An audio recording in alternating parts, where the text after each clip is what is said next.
तो ये प्रसंग चल रहा है कि धीरे धीरे रेमना और धीरे सब कुछ हो। आज नाम लिया है, किसी ने 6 महीने हो गए, किसी ने सतनाम मिल गया है, किसी को प्रथम मंत्र मिला है, और किसी ने 10 महीने हुए हैं, किसी ने 1 वर्ष हो गया, किसी ने 2 के। जिन भक्तों को 1 वर्ष से ज़्यादा हो गया, 2 वर्ष हो गए हैं, आज उनके सुख सुनना, उनके मुंह का थूक सूख जाएगा अपने सुख बताते बताते। इतने सुख देता है परमात्मा।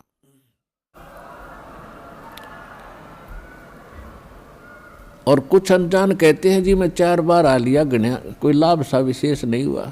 ये उसके लिए प्रार्थना है कि धीरे धीरे रेमना, धीरे सब कुछ हो, माली सींचे 100 गड़ा समय आए फलो। और दूसरा कारण ये होता है, सतगुरु के दरबार में भाई कमी काहे की ना, अनसा मौज नहीं पावता है तेरी चूक चाकरी बा। इस सच्चे दरबार में किसी चीज़ की कमी नहीं है। यदि आपको कोई राहत परमात्मा से नहीं मिल पा रही है तो आपका कनेक्शन ठीक नहीं है। अपन आत्माओं जैसे एक मेन लाइन आई है बिजली के तारों की, और वहाँ से पूरी कॉलोनी को कनेक्शन मिला हुआ है, और किसी एक व्यक्ति का पंखा नहीं चल रहा या मोटर नहीं चल रही या कोई भी आइटम नहीं चल रहा, तो उसका कोई और कारण हो सकता है। या तो पंखा खराब हो सकता है या मोटर खराब हो सकती है, उसको चेक कराओ। और सारा ही व्यवस्था नहीं चल रही कोई भी, तो आपका कनेक्शन ठीक नहीं है। तो यहाँ एक बहुत बड़ी हम गलती करते हैं कि मर्यादा ना रख के भगवान का हम आशीर्वाद प्राप्त नहीं कर पाते, जिस कारण से आप जी का वो कनेक्शन कट जाता है। कहते परमात्मा कहते औखद खावे और पत्थर है, औखद खावे और पत्थर रखे और तब पावे मोक्ष। जैसे दवाई लेते हैं, औषधि लेते हैं, तो उसके साथ कुछ परहेज भी होते हैं। तो इस मार्ग में परहेज कंपलसरी है, परमात्मा के इस मार्ग में। और परहेज वही हैं जो हमने वैसे ना करने चाहिए। बीड़ी, शराब, मांस, तम्बाकू, अन्य देवताओं की पूजा, ये तो वैसे ना करनी चाहिए। बताओ और परहेज क्या है? तो इस करके ये तो अवश्य रखने ही पड़ेंगे यदि आपने भगवान से लाभ लेना है और मोक्ष प्राप्ति करनी है। तो कहने का भाव ये है कि नाम जिन्होंने ले लिया, धीरे धीरे सब काम होंगे। थोड़ा समय दो दाता को, इतने उतावले ना हो। जैसे एक कहता है जी मैंने नाम लिया, मेरा सारे सुख हो गए, तो इसके। अब दूसरा कहता है जी मैं 4 बार आ चुका हूँ, अभी तक विशेष राहत मिली नहीं है। पुणात्माओं, ये परमात्मा का मार्ग है, इसके लिए आपने ये ध्यान रखनी पड़ेंगी जो बातें दास बता रहा है। अब जैसे किसी का कोई रोगी है और उसको एक्सीडेंट हो गया किसी का, और उससे ब्लड निकल रहा है, रक्त, और उधर से टांग टूट गई, उस पीड़ा भी बहुत घनी हो रही है, तो डॉक्टर सबसे पहले उस स्थान को ऑपरेशन या किसी कारण से ठीक करेगा जहाँ से ब्लड निकल रहा है। अगर उसका ब्लड निकल गया तो नाश मृत्यु हो जाएगी, और वो उस तरफ ध्यान नहीं देगा कि टांग टूट रही है और ये रो रहा है, चिल्ला रहा है कि मुझे पीड़ा है। डॉक्टर इलाज भी कर रहा है और वो ये सोच रहा है कि डॉक्टर का ध्यान को नहीं, मैं मर गया, मेरी तो टांग टूट गई।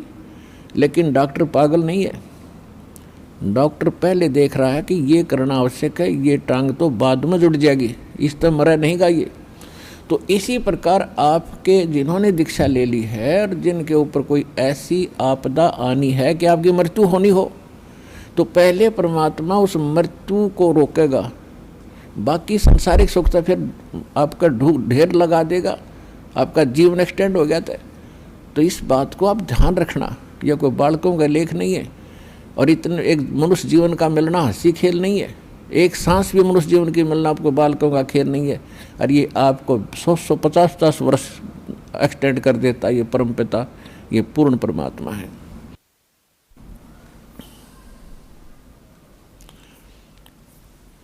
तो पुण्यात्माओं, इन बातों पर ध्यान रखना जो दास आपको गाइडलाइन बता रहा है। तो इस प्रकार जिनको राहत नहीं मिल रही है वो ये ना सोचो भगवान का ऑपरेशन चालू नहीं है।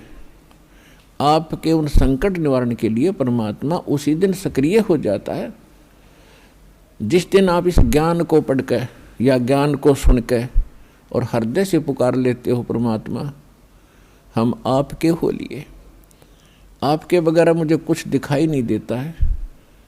और कब बुलाओगे, उसी दिन से परमात्मा आपको अपना मान लेता है, क्योंकि ये आत्मा का साथी है, आत्मा इसका अंश है।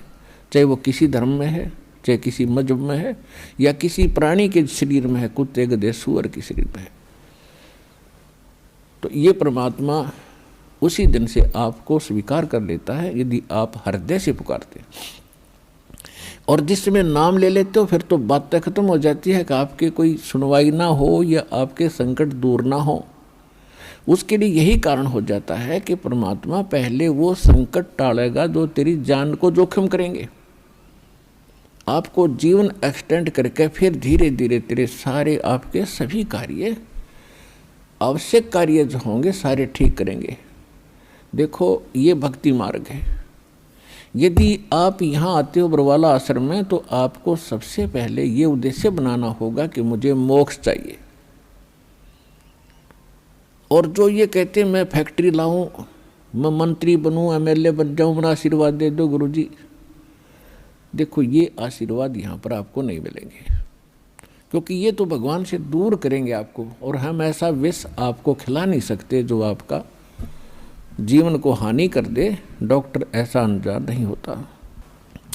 इसका कारण ये है कि जैसे कोठी बंगले आपको दे भी देगा भगवान तो आप परमात्मा से कोसों दूर होगे। और फिर क्या बताते हैं, सर्व सोने की लंका थी वो रावण से रणधीरम, एक पलक में राज विराजी वो जम के पड़े जंजीरम। सारी सोने की लंका बख्श दी थी उसको, सारा लंका सोने की बनाए बैठा था। और उस समय तो कई हजार, 20 30 हजार वर्ष की उम्र होती थी। तो उसने त्याग को सोचना कोई बड़ी बात नहीं थी कि अभी ना मरूं, 30-40 हजार वर्ष जीऊँगा, क्योंकि सतयुग में लाख वर्ष की आयु होती है और त्रेता में भी स्टार्ट के अंदर 40, 50, 30 और लास्ट में कम हो जाती है। तो रावण के मन में ये खरपतवार पैदा हो जाना कि अभी नहीं मरूंगा, ठाठ तो कोठी बना ली, दो कोई मंजिल की अटारियाँ बना रखी हैं। जैसे आजकल ये 20-20, 30-30 मंजिल के बनाते हैं मकान, वो तो 100 मंजिल के बनाए बैठा था, 200 के, इतना कुबद्दी था। और सारे सोने के, ईंट और गारा सोने की, लिपाई सोने की। और उसने भी ये सोच रखा था भी नहीं मरूं, ऐसा बक्कल उतरा, सह परिवार नष्ट हो गया। तो कहने का भाव ये है, परमात्मा कहते हैं कि क्या मांगो कुछ थिर न रहाई, ये देखत नैन चला जग जाई, 1 लख पूत 1.25 लाख नाती, उस रावण के दीवान बाती। परमात्मा कहते क्या मांगो, हमें बताते हैं कि क्या मांगोगे। रावण जितने धनी भी नहीं हो सकते और ऐसे शक्तिशाली सिद्धि युक्त भी तुम नहीं हो सकते। और उसकी क्या दुर्गति हुई और क्या मांगना चाहिए परमात्मा से। भक्ति दान गुरु दीजियो देवन के देवाओ, जन्म पाया भूलूं नहीं करहूं पद सेवा हो। और फिर क्या मांगे, साईं इतना दीजियो जा मैं कुटुंब समाए, हम भी भूखे न रहे अतिथि न भूख हो जाए। इससे अधिक मांगने की आवश्यकता नहीं भगवान से। अब परमात्मा ने सारा पता है कि इस बच्चे को क्या आवश्यकता है और कौन सा वस्तु देना अनिवार्य है, और कौन सी वस्तु ये मांग रहा है इसके लिए ये फायदेमंद है कि नहीं। जैसे डॉक्टर के ऑपरेशन यानी उपचार के अंदर रोगी ने अपनी नहीं चलानी चाहिए, डॉक्टर की ही चले, जब डॉक्टर होगा तो सही हो। और डॉक्टर के उपचार के अंदर बीच में कोई टांग अड़ाता है अपनी कि नहीं निमत ऐसे कर दो ऐसे कर, तो वैसे करवा ले लेकिन उसे लाभ कुछ नहीं होगा, वो रोग नहीं कटेगा। तो इस प्रकार से आप जिस दिन यहाँ आ जाते हो आप उपचाराधीन हैं, और आपका रोग कौन सा है? जग सारा रोग यारे जिन सतगुरु वेद न जाण्या, जग सारा रोग यारे, जग सारा रोग यारे जिन सतगुरु वेद न जाण्या, जग सारा रोग यारे। कौन सा रोग? भाई जन्म मरण का रोग लग्या है या तृष्णा बडरी खासी, जन्म मरण का रोग लग्या है या तृष्णा बडरी खासी, आवागमन की डोर गले में या पड़ी काल की फांसी, जग सारा रोग यारे जिन सतगुरु वेद न जाण्या, जग सारा रोग यारे। भाई देखा देखी गुरु शिष्य बन गे, किया ना तत्व विचारा, देखा देखी गुरु शिष्य बन गे, किया ना तत्व विचारा, गुरु शिष्य दोनों के सिर पे यू काल ठोके पंजारा, जग सारा रोग यारे जिन सतगुरु वेद न जाण्या, जग सारा रोग यारे। भाई साचा सतगुरु कोई न पूजे, इन झूठों जगपतियासी, साचा सतगुरु कोई न पूजे, इन झूठों जगपतियासी, झूठ अंधे की बा गई अंधे ने, ये मार्ग कौन बतासी, जग सारा रोग यारे जिन सतगुरु वेद न जाण्या, जग सारा रोग यारे।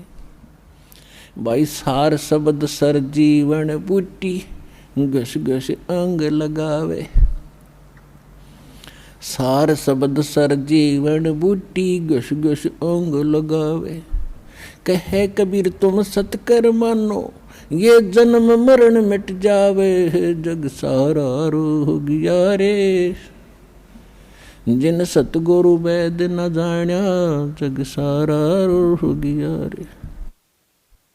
तो इसमें ये स्पष्ट कर दिया परमात्मा ने कि आपको कौन सा रोग है। क्या बताया कि जन्म मरण का रोग लगा है, और यह तृष्णा बढ़ रही खांसी, और आवागमन की ऊपर जाओ फिर वहाँ से अपना हिसाब करा के नीचे आओ, मनुष्य बनो, गधे बनो, कुत्ते बनो, फिर अपना टाइम पूरा करो, फिर जाओ, फिर वहाँ से नेक्स्ट आदेश हो गधा बनो, फिर जाओ, फिर आदेश बनो कुत्ता बनो, मनुष्य बनो, देवता बनो, फिर राजा बनो, फिर गधा बनो। कहते ये आवागमन की डोर गले में या काल के कर्म की फांसी आपके लगी हुई है, और इसको केवल परमात्मा पूर्ण ब्रह्म सत्य पुरुष कबीर परमेश्वर के अतिरिक्त कोई ऐसा भगवान नहीं है, देव नहीं है जो इस रोग न काट सके।